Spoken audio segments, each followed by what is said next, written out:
Since that military putsch somewhere getting to the end of last month, it has been a lot of a flip-flop, swinging in between when it comes to the situation in Niger, another African country in the sub-region that has fallen to a coup d'etat. The military cited bad governance, corruption, and a failure to deal with the economic situation in the country, among others, as the reasons for taking over. ECOWAS, time and again, have threatened that they would not stand for this. In fact, the threat of military action was palpable. A deadline was set that was not met. And the junta in Niger has so far rebuffed all the advances of ECOWAS, including a former Nigerian president and a sultan. Strangely, though, an emir, a sort of pariah, has been able to meet with them. The ECOWAS is still considering the Marshall option to invade Niger and restore democracy. The question is, where do we go from here? Will that military deployment work? What should we expect in the coming days? Will the putschists meet the ECOWAS team finally? And what are going to be the implications for any military intervention in Niger? Well, this morning we have joining the conversation Dr. Victor Doke. He's a lecturer at the KAIPTC, that's the Kofi Annan International Peacekeeping Training Center. James Agalga is ranking member on the Defense and Interior Committee of Parliament.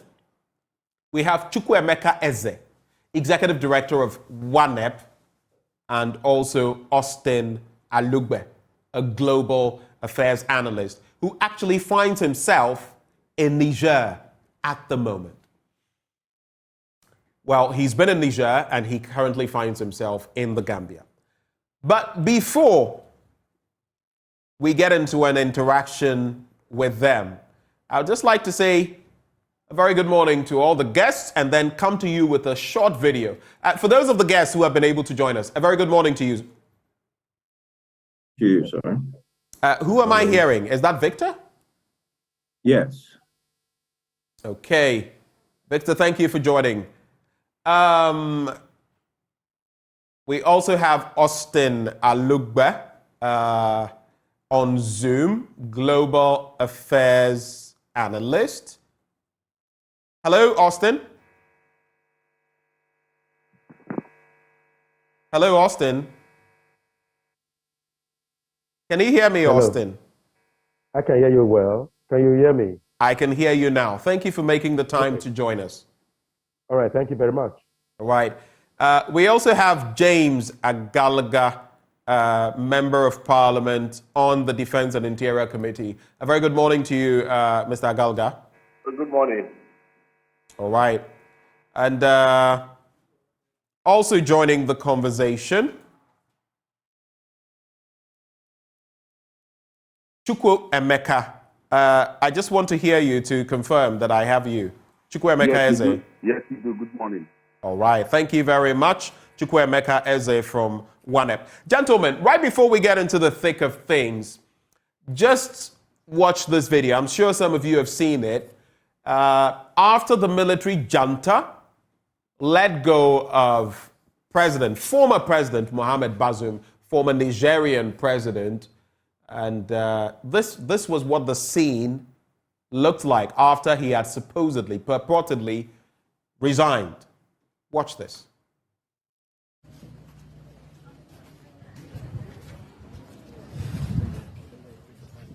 Mm-hmm.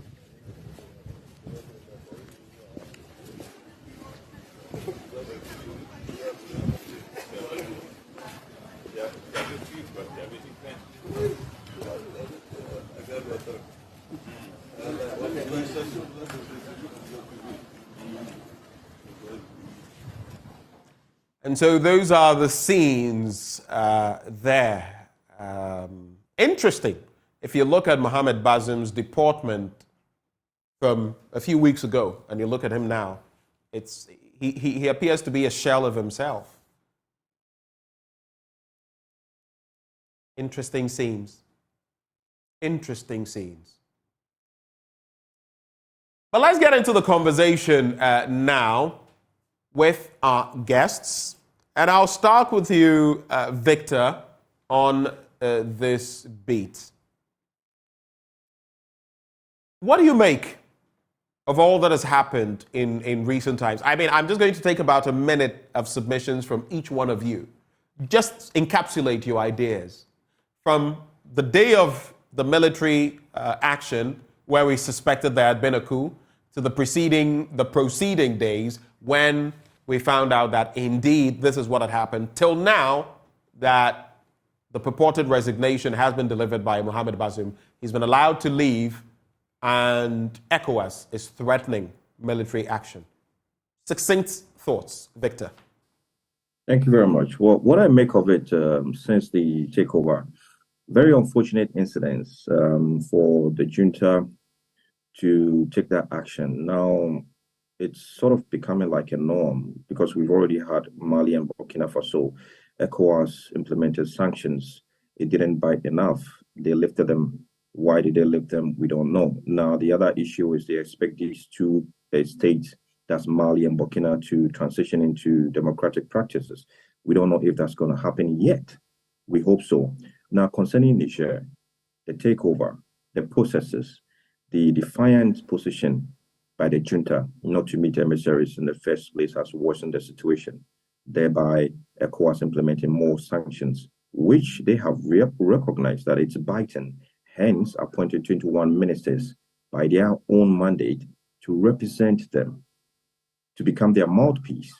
So for this junta, it tells us clearly they would not want to meet ECOWAS or emissaries that have been sent, with the exception of that emir, just because probably they are ethnic lines or they are brothers, if I should say so, because they had to meet them. So that tells us the complexity of the case. If ECOWAS should move in now with a standby force, are we going to have some ethnic groups from the northern part of Nigeria joining in to fight against ECOWAS? Are we going to have armed groups who are going to join in and fight on behalf of the junta? These are questions and areas ECOWAS should look at. Now, the economy is crippled. Already, we all know that Niger is one of the poorest states. It's becoming even worse. Now, that earlier the junta avails itself on the negotiation table and look at the way forward, the better. For the release and resignation of Bazoum, well, some of us always knew that it was come to this because Bazoum was out of the picture immediately the takeover happened. And they wouldn't want to see Bazoum or even hear ECOWAS or international partners wanting to install Bazoum again. If they want to go the democratic practices, then it's going to be in their terms with their own people. Hence, they have started with 21 ministers. On the part of ECOWAS, wanted to go in, a lot of questions. Do they have the capacity as of now, the personnel, the funds, the logistics? They've activated the ESF. Okay. How long will it take if they should decide to go in? Are there more sanctions coming in? We would think that it's going to be a zero-sum game for either ECOWAS or the Nigerian junta. So for now, I would propose that there will be more preventive diplomacy. They should try, negotiate with these 21 ministers, and by so doing, they may get to the junta themselves. And then we hope the junta will come to the negotiating table and then present their needs and interests, and then we'll see the way forward. But a military intervention will spell a lot of chaos. The humanitarian crisis that is going to come up is going to be severe. And we, Ghana, are not left out because we'll be part of it. So I think preventive diplomacy in this way is going to be the best option. Already the sanctions are biting. So if they should maintain the sanctions, then the junta will be forced to come out and negotiate. All right. Victor, thank you for those initial comments. Please, let's try to stick as much as possible within the 1 minute period so that we can exhaust everything we want to discuss on the show this morning. Austin Alugbe, you are a global affairs analyst. You've been in Niger recently. You now find yourself in the Gambia. Tell me, what is your take? I'll come back to what you saw in Niger. You can give us a sneak peek, but what do you make of everything that is happening? Well, just to quickly, first of all, thank you for having me. Just to quickly note, the video you showed, I'm not too sure if that video is real because of the commentaries that are coming out. Yesterday, the ECOWAS series stated the release of the detained president. We are not too sure of that video. It may actually look like an old video, but I don't know. But it's good to fact check. Which we did too, and that is why we said purported. Okay, very good. So that people don't take it out as if it's been released. All right, thanks. So for what I meant entirety is that the West African region is gradually snowballing into a military situation, military taking over. This is the fourth, and there's a likelihood that there will be more because of the democratic challenges. Democracy is not now able to deliver the so-called democratic dividends to the people. And when you see military taking over and there's an excitement from citizens, it sends a very strong and wrong perception. Look at what happened in Mali, in Burkina Faso, in the Gambia, and in Guinea. And now the same thing has happened in Niger, where people would troop out in the street and literally want to singing a song of the military junta. And even, maybe like you said, we'll talk about how flags were burnt and there's a clear support of a direction. It means that by the time if we get to what ECOWAS wants to do, which is the ECOWAS of the people, then this is the people that are talking. It means that the people are taking a direction. It means that the people are supporting some form of militarization in their country. And it's a worrying dimension. Thank you, Dr. Docker, for those initial comments. And Austin, I beg of you, my apologies. It's Austin Egbe. Thank you for sharing those thoughts. Let me now hear from James Agalga. You're on the Parliamentary Committee for Defense and the Interior. Looking at what has happened so far and the reaction from ECOWAS, what are your takeaways briefly? Oh, well, to start with, we have a very serious problem with the processes that led to ECOWAS coming out with its ultimatum to the military regime in Niger. And our president clearly played a lead role because remember that he is the immediate past former ECOWAS chairman and must have actually played a very critical role in arriving at the decision to take military action against the military junta in Niger. Now, prior to partaking in that particular decision, which sparked a lot of furore, I mean, in the entire West African sub-region with a number of countries such as Burkina Faso, Mali, and even Guinea, rallying to the support of Niger in the event of any military coup. And Algeria, even though Algeria is not part of ECOWAS, they also came out with a very strong statement, which sort of gave support to the military regime in Niger. Now, the problem here is Parliament, the Committee for Defense and Interior, for that matter, expected that before reaching those decisions, the People's Assembly would have been given an opportunity to thoroughly debate the matter and present the Ghanaian perspective of whatever is happening in Niger prior to making such an important commitment to commit troops to Niger to bring an end to the coup. That never happened. Now, this is happening against the, backdrop of what happened much earlier when Ghana committed troops to the Gambia to deal with Yahya Jammeh when he refused to step down after losing to Adam Barrow. Parliament had made a strong statement that henceforth we would not accept the situation whereby Ghana commits its troops to any foreign military intervention without Parliament's prior approval. It's a no, no, no.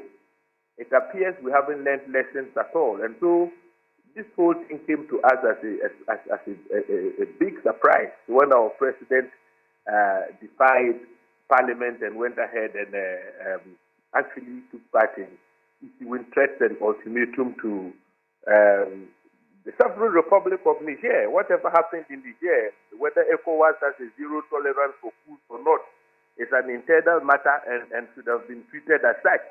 In any case, why is ECOWAS displaying double standards at this point in time when Burkina Faso experienced multiple coups? Christian Kabore was overthrown by the military in that country, and there was yet another coup.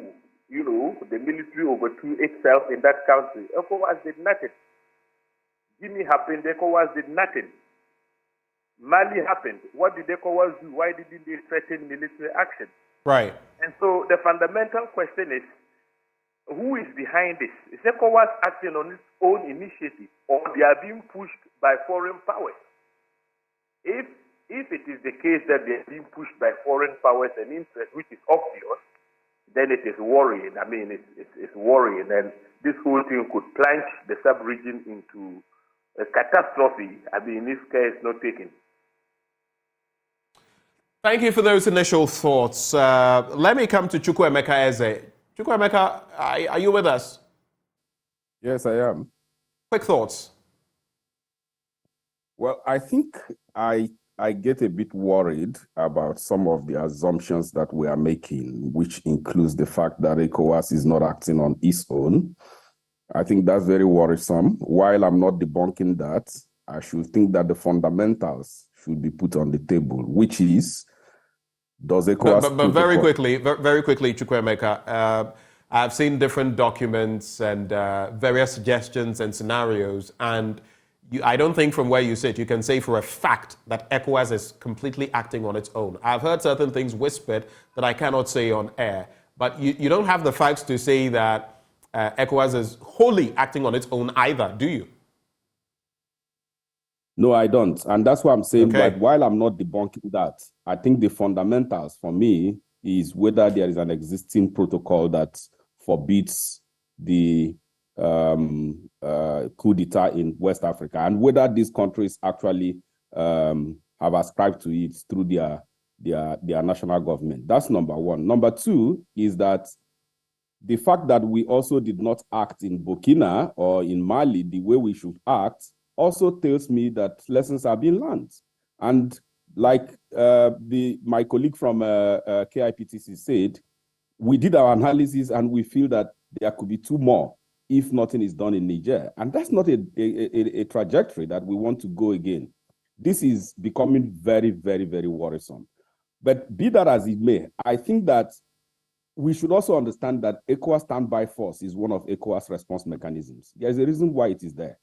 Of course, before you do such costly intervention, you have to tread carefully, especially given the kind of geopolitics that we're having in West Africa today. So you have to tread carefully, but nobody should make mistakes. ECOWAS standby force is part of ECOWAS response mechanism. As whether the junta will yield, I think to a very large extent, depending on the nature and character of the pressure that is being mounted on them, and I'm sure some of that would have happened yesterday behind closed doors, which is get a coalition of the willing and put more economic sanction, put more travel restrictions, and also stifle their socio-political economy. And then you get them to their knees. Because at the end of the day, we know the trajectory. We know the road normally followed, which is release the President Bazoum, and then take initial 6 months and say you want to extend it, and then it becomes a norm. It becomes a culture. And then 1 year down the line, or impoverished populations, because these sanctions often end up worsening the plight of those already grinding down there.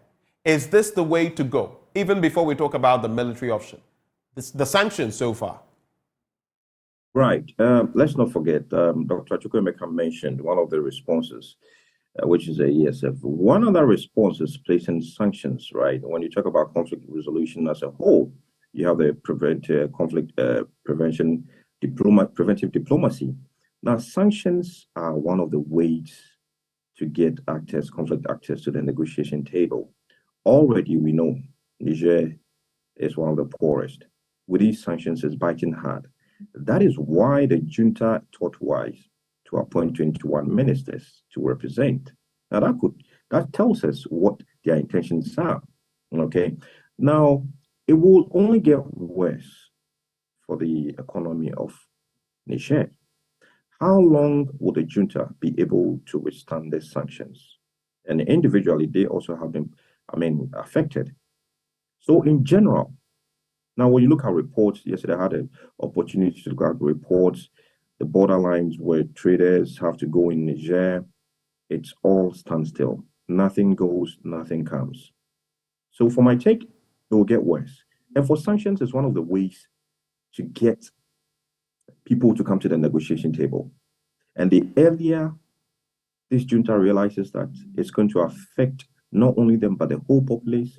We're talking about people who rely on aid to survive. They are not getting the aid anymore because of these sanctions from the World Bank and elsewhere that are affecting the livelihood of the people. Then they should think that their actions are costing the people. Right. And the same people who are cheering them will soon jeer them. Okay. That brings me to my next point, Austin Egbe. The same people who are cheering them now, will they maybe at a point jeer them? You have been there recently. You saw Nigeria has cut its electricity supply to Niger. But you saw, I am sure, that rally organized on the deadline day for the military intervention in Niger. And you saw the people that thronged the stadium to go and cheer the military junta. What picture do you see? So two things. It's possible that the people who went, all the people on the camera right now were sponsored. It's possible. But I hear people genuinely saying they were tired of the democratic system. I hear people genuinely getting excited because they just wanted the president to just go. They didn't have the means to sack the president personally, but they are excited about those who have the guts to sack the president. Talking about impoverishment and all of that in Niger, Mali is also worst case scenario. Burkina Faso is poor. In the last 2-3 years, we've had this regime ongoing. What Niger has learned is just to take a clue from there. Look at what happened in Guinea. This is a typical example, Guinea. On the day the military took over, there was excitement on the street. People thought they were going to head towards an Eldorado, a state of Eldorado, a state where there will be no more poverty, a state where everything, in fact, there will be food on the table. But suddenly, months and years have gone by, and there is no revolt. The people are just angry, but angry within. Until a change of government happened in Guinea, you will not see it from the voices and the faces of the people. This is theoretical and very practical. Sanctions are good, yes, but Niger does have an opening to the world. And that's something that we need to put on the table. If you block ECOWAS, which ECOWAS has done with the cutting of electricity and etc., but there's another opening in Algeria. Algeria is open to the global community, to the world. And of course, maybe not the route of Libya, but look at the support that has come from Algeria. Niger is not just a member of ECOWAS. Niger also belongs to other regional blocs, particularly the Islamic bloc. And that you cannot just take away. If you close ECOWAS, others will come in. And that's exactly what has happened in Niger and Burkina Faso. You close it, Russia come in. You close it, China come in. You close it, Turkey come in. There are other superpower or other political alliances, talking about the geopolitics that is in the region. If you close one, others will open up. How is Niger? How is Mali feeding now? How is Burkina feeding? How is Guinea feeding? It's because they've opened up their economy and others to the other area. If France can no longer take what they are taking from Niger, other entities will take it and will provide support, the necessary support. We've heard about commentaries about the junta in Niger requesting for the support of the Wagner group. You think it's just funny? No, it's orchestrated. It's a plan. Niger have had very sit meeting with the junta, particularly in Mali and Burkina, who have strong tie with Russia. You saw how the flags went on air the day the junta took over power. These are not the things we should look at. Standby force of ECOWAS. Why standby force of ECOWAS is good? I mean, it's good. I think ECOWAS made a mistake for going for confronting immediately after the coup, rather to have consulted. I mean, the theoretical opinions of conflict management is the CCC. You consult, you consolidate before you confront. In this case, ECOWAS went ahead to confront, and they told us yesterday that the issues they said are still on the table, and one of those was military intervention. If you look in between those lines, the real point on the table is military intervention, because they said they used two very key words: standby force activated, standby force deployed. What you are telling me is that move in, whatever it costs to get the president restored, get it done without paying attention to the many civilians, particularly Nigerians, who have strong tie with Niger. The entire northern state. If you look at the picture in Niger, has France, the godfather, if you like, of Niger, one of its former French colonies, has France fallen out of favor by and large with the Nigerian people? And are you suggesting that the sanctions, biting as they are not working in Niger, and that it could be a wrong move? So it's not a wrong move. It's one of the moves. I mean, it's part of the moves. I don't want to discontinue it. I'm saying, if you sanction these people, you open them up to another support. And okay. That's exactly what is happening. And that's what I said about Mali. Why is Mali still on? Mali is largely run by aid, and they are still on. France, with all due respect, there's been a lot of the theory of decolonization about France, whether in Nigeria. If you look at what happened in Nigeria with the decolonization of France decolonization, you weep. And there's those conversations already. And you know what happened when the former primary representative to the US and the UN, AU was removed on the advice of France, and that the woman is still making commentaries, and people are already getting agitated about the influence of France in the sub-region and the way and manner all of the, in quotes, neo-colonialism is impacting particularly on the Francophone belt. And they all sing the same song. And that's why Dr. Victor was talking about the possibility of two new coups coming within the year. But when Niger happened, when Mali happened, I made a comment on air that after Mali, there's one coming very quickly. So when Niger came, it wasn't new to me, but the solution is not necessarily sanctions. The solution is that every other countries right now must up their game in delivering democratic dividends, in uplifting the livelihood of the people, in solving and lifting people out of poverty. Daily people are going down below $1 a day. That is a worsening situation than the coup d'etat. In fact, countries are living in anarchy. Look at Nigeria, look at Ghana, look at Liberia, look at all of the countries in West Africa. Can we truly say that democracy is delivering? Interesting questions there, which brings me to James Agalga. What many people have spoken of, which explains, and mind you, there's been a domino effect. 7 successful coups in Western Central Africa out of 9 attempts. 2 attempts failed. We can look at Guinea-Bissau, for example, but 7 of them have been successful. And always the tail of the tape is the same. Democracy is failing. Of course, democracy has its own style of implementation in India, in Australia, and in Ghana, and maybe in some of these other countries. Maybe we're getting it wrong. What is your take on that? And you, as a member of parliament, the military option, at first instance, the Senate in Nigeria turned down Bola Tinubu. ECOWAS is still pushing for that. I hear there is some standby force in there.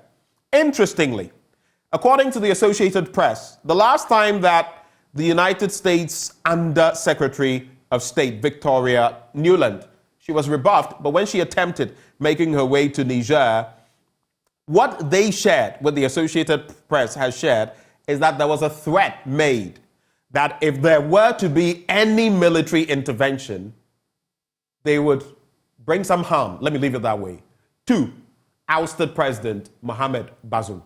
How do you react to these 2 points? Or just like the Nigerian Senate turned down President Tinubu in his quest to go to war, the Ghanaian Parliament would do same.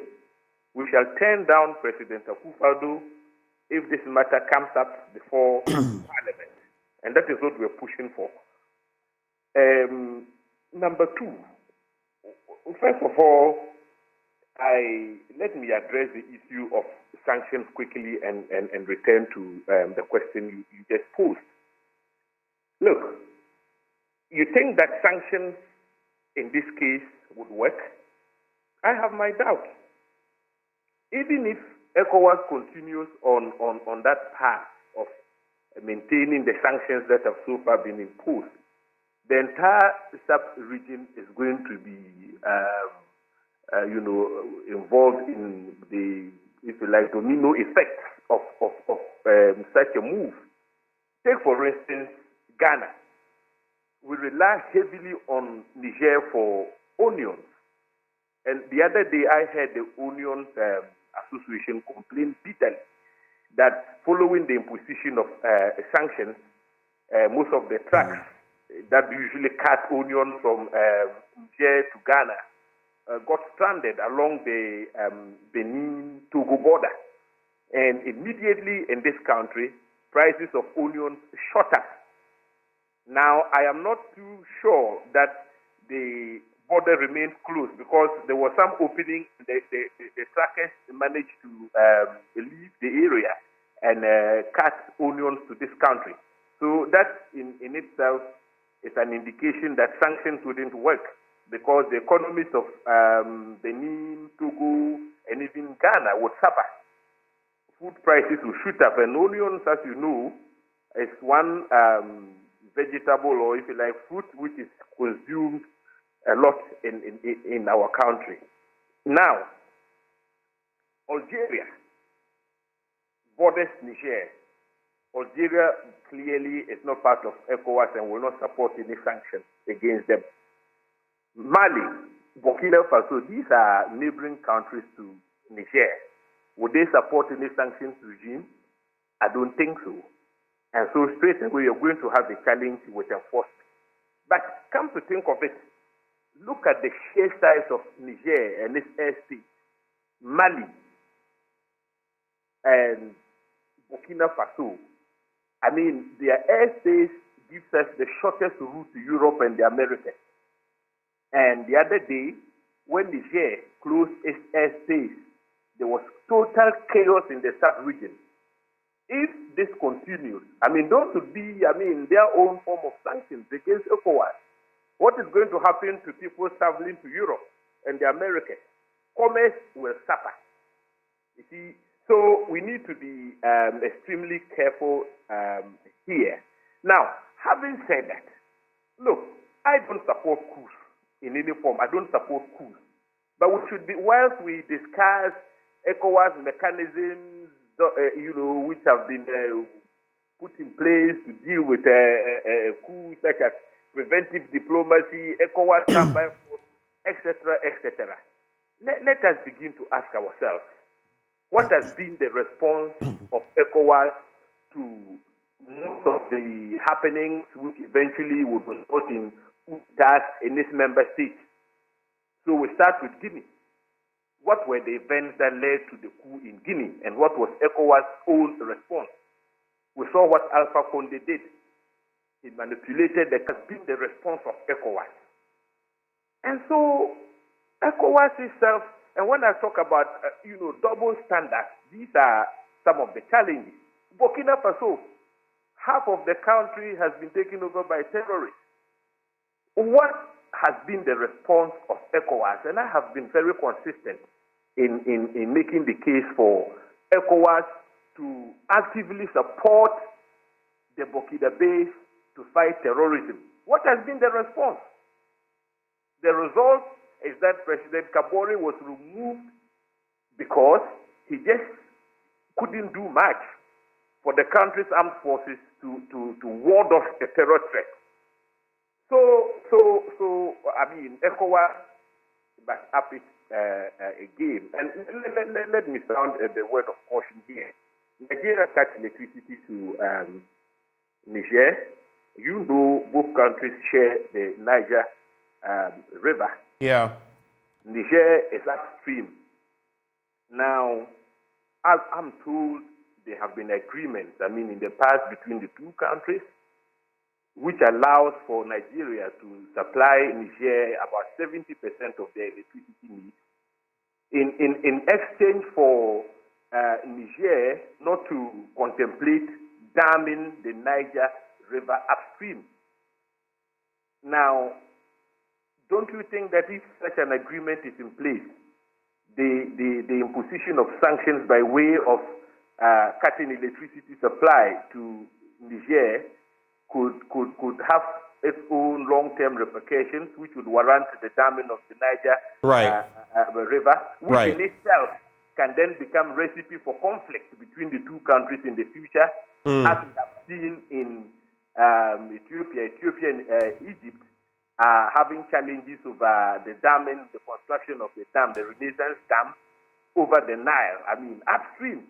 So some of the measures, I think we need to think twice, reflect before we... So tell me, very quickly, James Agalga, just confirm for me. So you are not for the military option. What then are you for? Because there must be some system of control. Are you for other sanctions, economic sanctions? Very briefly, in some 30 seconds. What then would you suggest? We have been very clear that, look, let us engage in negotiations. Okay. Let us use diplomacy to prevail upon. But they are not allowing diplomats to even come into the country. Yes, it is because of the posturing. The initial posturing of ECOWAS wasn't in place. So the junta, I am told, were apprehensive of the fact that there was a likelihood that some intelligence people were embedded in the ECOWAS delegation and would spy on them if they were to allow them into their country. Okay. So there was a lot of suspicion right from the word go. All right. Because ECOWAS started with the threat to use force. Okay. Thank you for those comments. Let me bring in Chukwu Emeka Eze, Executive Director, WANEP. And I want you to look at this. Are we creating pariah or outcast states in the ECOWAS sub-region? And what could be the consequences of saying? First off, look at food inflation in Ghana, the highest in sub-Saharan Africa at 122%. If Niger goes this way, like James just mentioned, onions, it could mean food prices could skyrocket even further. There is also the standpoint of flights, and they have declared a no-fly zone, so their airspace has been shut. But we know there has been movement, I think Mali and Burkina Faso, to them, which could indicate some interaction with those other, coup-hit states. In the meantime, the cost of flights has gone up, among other things, because now airlines have to take different routes, which are thousands of miles more than they would have done. What will be the impact of this? Well, first of all, make no mistakes to make an assumption that there will be an easy way out. That's not going to happen. If you say you want to go the route of diplomacy, you are going to end up with a 4-year government or more, and then begin the process of a transition. That will happen. And we have also said the consequences of that, which is the fact that others will learn from that and still try to attempt a coup d'etat. So that's not an easy way out. The second one is economic sanction. Economic sanction is painful. not just to the people you're placing the sanction on, but also to yourselves. And people have said that very clearly. So if you look at the implication of that, whether it is in Mali, but again, as we continue to ask these questions about the dividends of democracies in this country, one of the major reasons for Mali was that the insurgents were encroaching into Bamako. Statistics have shown that we have more cases of insurgencies and insecurity in Mali since the takeover of the army. So as we are asking those questions, no doubt the ECOWAS protocol on democracy and good governance is overdue for a review. And even the authority is aware of that. What is left is the political will, because we have made that case severally, that there is need to ensure that we put term limits on the revised protocol. Unfortunately, some of our leaders on the region are kicking against it, and that's why it has not been reformed. Until it is reformed, there is nothing ECOWAS can do when you want to change your constitution. Absolutely nothing. The only reason ECOWAS can make it say when military take over is because there is a normative framework that says so. There is a policy that says so. Otherwise, ECOWAS cannot even intervene. And we need to be very clear and now take a decision as a community. If ECOWAS has outlived its usefulness, then let's go back to our nation states, because it's not working. Otherwise, ECOWAS should have the capacity to treat bad behavior. Part of bad behavior is compelling the government of Niger or compelling the junta to back down on the position. Otherwise, we are going back to the part of our history that nobody wants to go to. We understand these challenges are coming because most of the countries in West Africa, we are moving away from consolidated autocracy to consolidated democracy. And you expect some of this. But if we don't have the legal framework, if we don't have the kind of normative framework that will address bad behavior, then there should be no need for that. I believe seriously that part of what may have taken place yesterday is who should be our best option to continue this negotiation. Those analyses should be made. I think also that part of it is, if we are going the way of sanction, what are the willing minds? Can we mobilize Algeria? Because there are countries, like Austin said, there are countries that if you don't mobilize as coalition of the willing, then the sanction will not work. But if you mobilize them, then the sanction will work because you're bringing them to their knees, And finally, for me, is when we say that this particular option, and I'm happy you asked that question, when we say this option cannot work or is not working, if you put that on a scale, and if you put the urgency of the matter on the scale, what should work? Of course, everybody understand how bad it is to take the military option. I am not advocating for that. But what I'm saying is that Niger should not make any mistake that if there is a coalition of the willing of West Africa, they can defeat West Africa with all the costs. So that option should be on the table as show of strength and force. But that should not be the preferred option. I agree with that. So, gentlemen, I'm going to offer you there are four of you on board, 3 minutes, 30 seconds each on the next question I'm about to pose. And that's how we'll cap off this entire conversation. I want us to look at the different scenarios, and we've taken a look at some of them from different quarters, analytical quarters, scholarly quarters, about how to deal with the situation. So I'm going to take my time and walk you through the different scenarios and then get your take on what you think will work or which scenarios we can fuse together to deal with this situation, because it appears putschs are coming back into vogue or in vogue again. And looking at the number of states that have fallen by the wayside, it's a ticking time bomb. You have just said, Austin, that we could lose 2 more states that could fall to coup d'etats, echoing the rhetoric of Professor Enning, Professor Vladimir Chidanso. So the question is, what do we do now in Niger?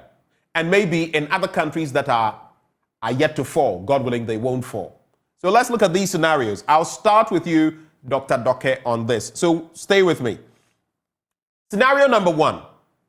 The CNSP, the junta in Niger, continues with its rebuffing of the diplomatic option, and maybe ECOWAS receives a UN Security Council sanctioning to invade, but it does not go well, and Niger rather strengthens their superior military strength and coordination.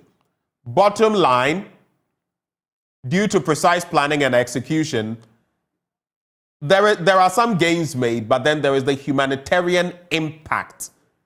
And the swift removal of the CNSP reduces disruption to daily life. So in that scenario, ECOWAS basically carries the day. Scenario number 3, a Bakhmut-type standoff. And if you followed what, and I'm sure you have, what has happened in Ukraine, you would attest to the facts. In this scenario, ECOWAS receives a UN Security Council sanction.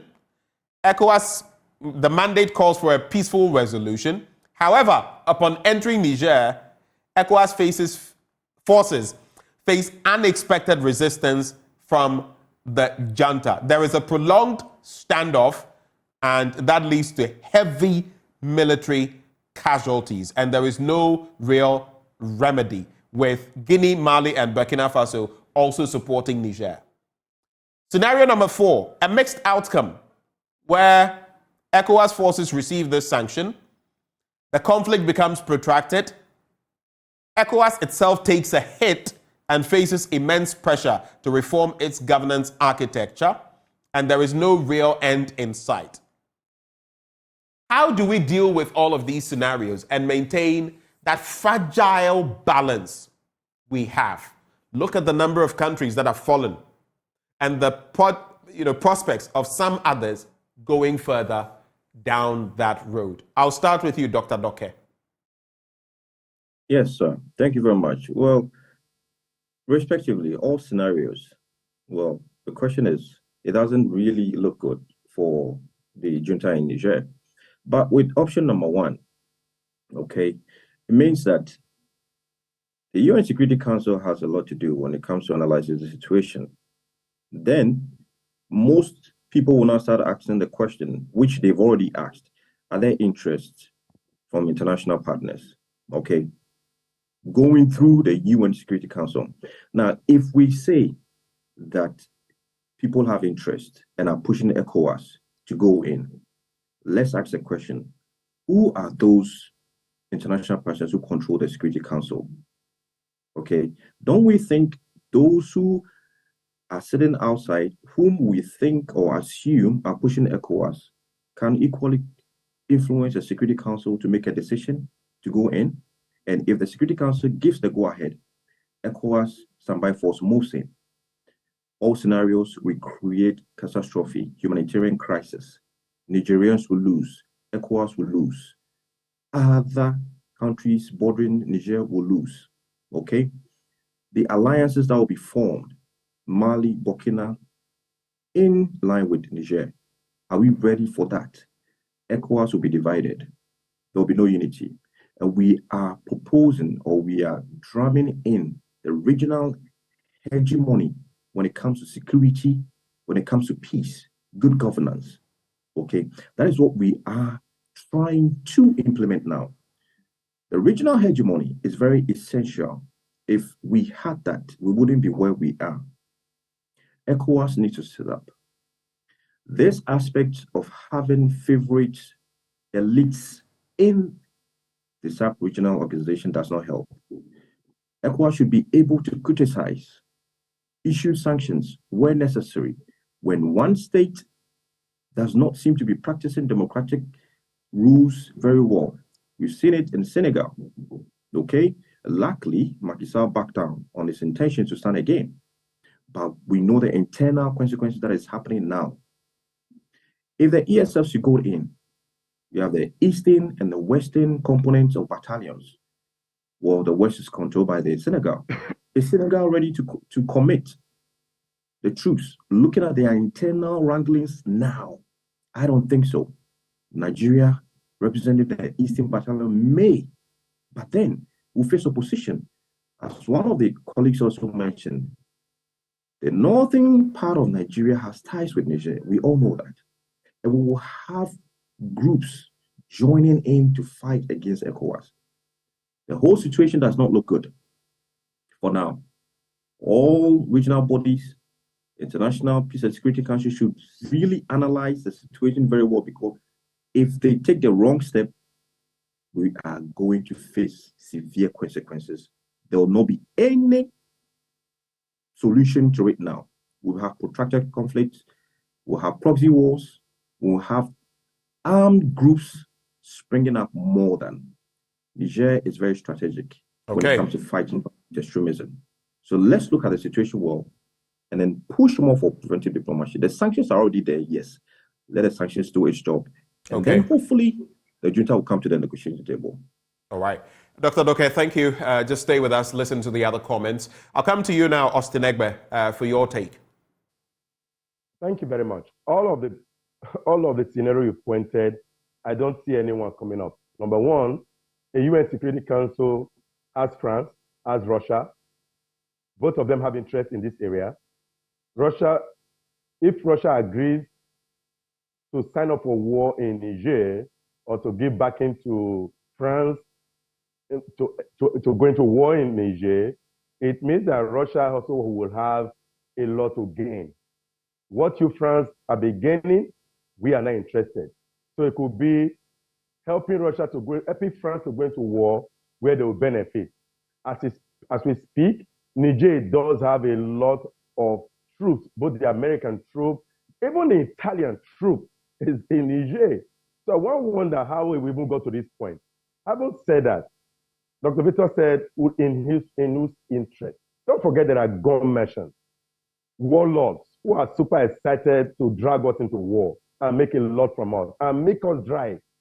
The truth is, if ECOWAS goes into the war, we will be spending dollars in billions or billions in dollars.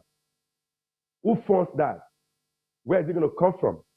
Definitely it's going to come from our hard-earned resources. We give you arms, then we take your resources.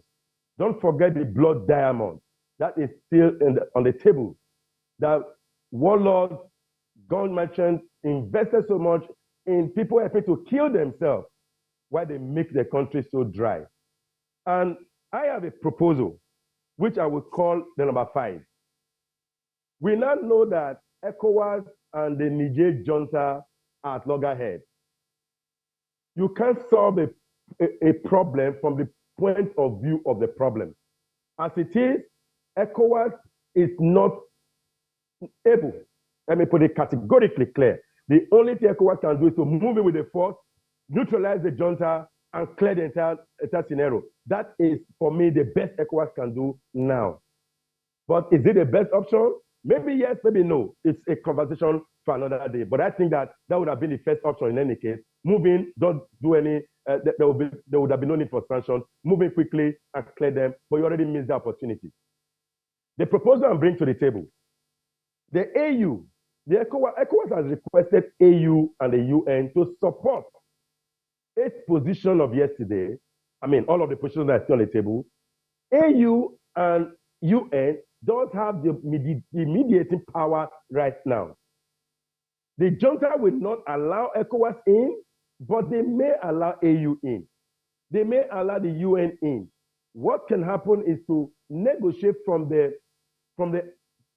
outside perspective and get these two authorities to the table. I'm sorry to use the word two authorities because ECOWAS is bigger, far bigger than the junta, but the way it is now, it is literally between the Nigerian government and the junta. And that's the way it's clear. It's almost becoming straight up. That is why it was the Nigerian president who went to parliament, Nigerian parliament, to seek approval for the deployment of security. The Ghana president didn't. I think your point has been forcefully made. James Agalga, your take. Well, first of all, the scenarios you have presented, I think, are very clear that the only body which is mandated to authorize the use of force is the UN Security Council. Now, the fundamental question to ask is, did we have a Security Council resolution authorizing the use of force prior to ECOWAS coming out to threaten to use force? The answer is no. And so straight away, the very decision of ECOWAS to use military force to dislodge the military junta in Niger, it was illegal. Absolutely, in accordance with the UN Charter. I mean, it was an illegal, decision. Now, having said that, looking at the scenarios, I don't see how the UN Security Council, as it is now, would have wherewithal to authorize military force in Niger. It will not happen because already the Wagner group has pledged support, and Wagner is nothing but a tool that Russia uses to advance its foreign policy objectives. And so you have Russia sitting in there. They're going to veto any attempt to introduce a resolution before the UN Security Council. So it will not happen. China is there. I mean, they will not allow the UN Security Council to pass any resolution. Now, but assuming that the UN Security Council itself were to agree that military force used in Niger, what would be the outcome? I can see the entire West African sub-region being plunged into war. And those who think that Niger, it would be easy for ECOWAS to run over Niger, they have to revise their notes. And Niger, of course, is a vast, it's space. It's a vast country. It's a vast country. So you cited the example of Bakhmut. The Bakhmut may unfold in Niger because this is a vast country where you need countries that have experience in desert warfare. Which of the West African armies has that experience? Nigeria or which other country? I'm here to come to terms.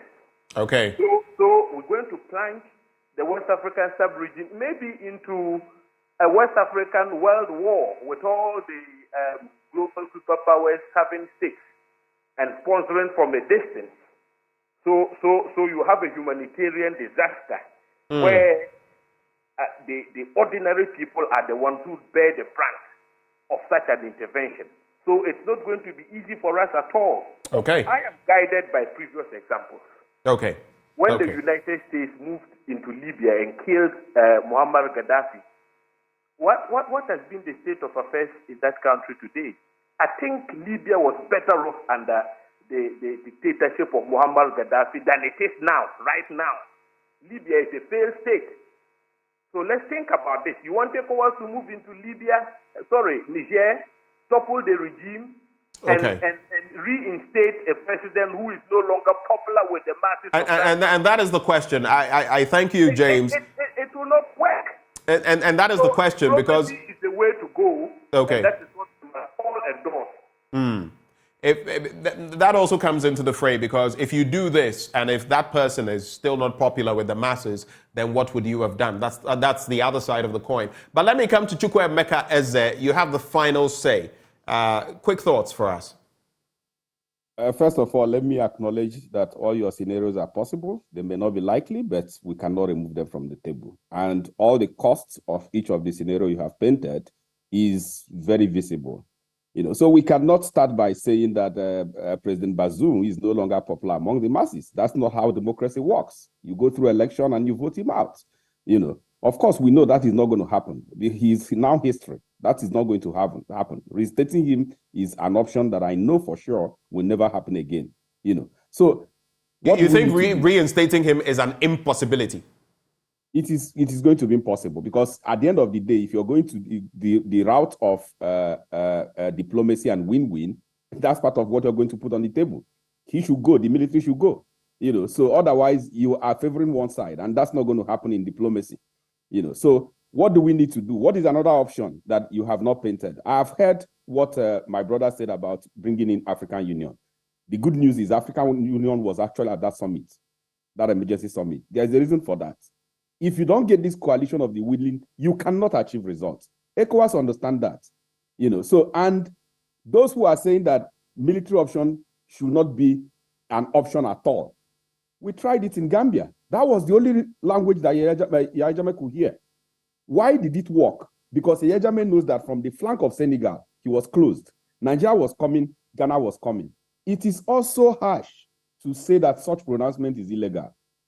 It is harsh to say that because I don't think so. We have had conventions in the past, what you need to do, even if you begin that move, and how you get approval from the UN even later on. Because let's not forget that we are talking about a regional bloc, as it were. So, but like most people have said, you're not going to get that approval from the UN. That is not going to happen because the interest of Russia is different from the interest of France in Niger. Okay. But at the end of the day, what ECOWAS need to do is to evaluate the costs of its peace and security architecture if any of this option is put on the table. That is what is going to happen. I believe seriously that what happened yesterday is that there was consultations, there will be more consultations about the countries with influence on Niger about a way out. If you want me to tell you the realistic case scenario, it is going to go almost the direction of Mali, Burkina, Guinea. The only difference may be that Niger gets 2 years instead of 4 years. Thank you so much, gentlemen, for having joined the conversation, for having shared your thoughts with us. Dr. Victor Doke, lecturer at the Kofi Annan International Peacekeeping Training Center. James Agalga, Member of Parliament, Ranking Member, Defense and Interior Committee. Chukwuemeka Eze, Executive Director of ONEP, and Austin Egbe, Global Affairs Analyst. Gentlemen, we're so grateful. Thank you for having joined the conversation. Now, before we move on to our next conversation, water is life. If you're a man, about 61% of your water, your body is actually composed of water. If you're a woman, slightly less than that, about 57 to 58%. But how much water do you take in a day? You need about 2 liters. Are you meeting that requirement? Now, that is why I want to introduce you to Awake Purified drinking water. It is premium water treated through a strict purification process to ensure that every bottle on the market refreshes you better. If you're thinking of size, they've got everybody covered. 330, 500, 750 milliliters, 1.5 liters for those who always want more. If you're thinking of something for your office or home, 19-liter jar bottles, ideal for those situations. So all you must do now is stay awake with Awake Purified drinking water. It's another quality product of Casapreco Company Limited. Now, guess what? The heartwarming aspect. For every bottle you buy, for every purchase you make, a token is donated to the National Cardiothoracic Center. And that is indeed heartwarming. If you'd like to purchase in bulk, the number to call 0262 351 251. This advert is FDA approved.